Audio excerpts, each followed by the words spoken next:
क्या बात है, क्या बात है, आपके साथ ही मिलेंगे।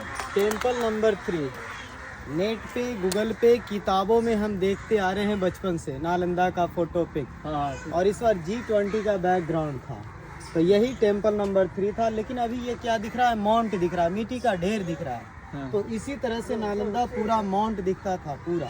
अच्छा, ये पूरा एस्केवेटेड साइट है सर। अच्छा अच्छा, क्लियर। कब की फोटो है, 17-18 की है। ठीक है ठीक अब मैं दूसरे बोर्ड को दिखाऊंगा कि जब इसकी एक्सकेवेशन हुआ तो कैसा पार्ट मिला, उसके बाद मैं एक्सप्लेन करूंगा। ठीक है। ओके।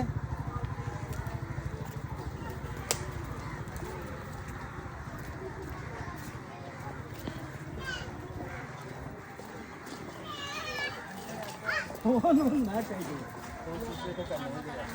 चलना चाहिए।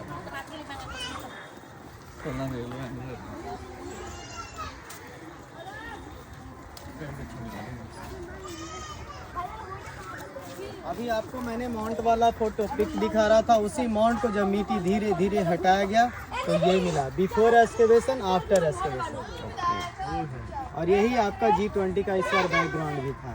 लेकिन ये टूटा फूटा दिख रहा है ना, हाँ हाँ, क्योंकि नालंदा विद्यापीठ एक मुस्लिम इन्वाइडर आया था जिसका नाम था बख्तियार खिलजी।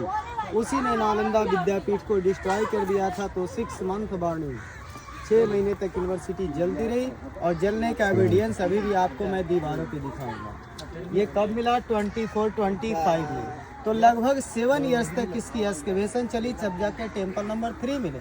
लेकिन पूरी साइट की हम जब बात करते हैं तो 1915 से लेकर के 37 तक इसकी एक्सकेवेशन ब्रिटिश लोगों ने किया, यानी कि 22 साल सर। तो ये 10%। फिर जब अपना देश आज़ाद हुआ आफ्टर इंडिपेंडेंट 74 से 82 तक, तो 22-30 साल में ये 10%, 1 स्क्वायर किलोमीटर। तो आप हमसे क्वेश्चन कर रहे हैं, ठीक है ना, कि आप किस आधार पे बता रहे हो नालंदा के बारे में। तो मैं जो भी आपको दे रहा हूँ वो अकॉर्डिंग टू हेमसांग डायरी। अगर हेमसांग की डायरी नहीं मिलती तो नालंदा नहीं मिलता है। अच्छा, ना ही महाबोधि टेम्पल मिलता और ना ही हम लोग इंडस वैली पढ़ते। भैया इंडिका उनका क्या ग्रंथ था वो, इंडिका CU की चाइनीज वर्ड है। और 10th क्लास में हम लोग को पढ़ना था भारत यात्रा वृत्तांत। तो वो डायरी कहती है सर कि Nalanda 7 mile long and 3 mile wide था। तो उस समय ईस्ट वेस्ट नॉर्थ साउथ इसकी चारों दिशाओं में गेट होते थे, और गेट पे गेट कीपर होते थे। और गेट कीपर वर्ड के लिए सॉरी, क्योंकि gatekeeper that time entrance exam लेते थे, एडमिशन टेस्ट होता था। और जो बच्चा सफल होता था उसी के यहाँ दाखिला होता था।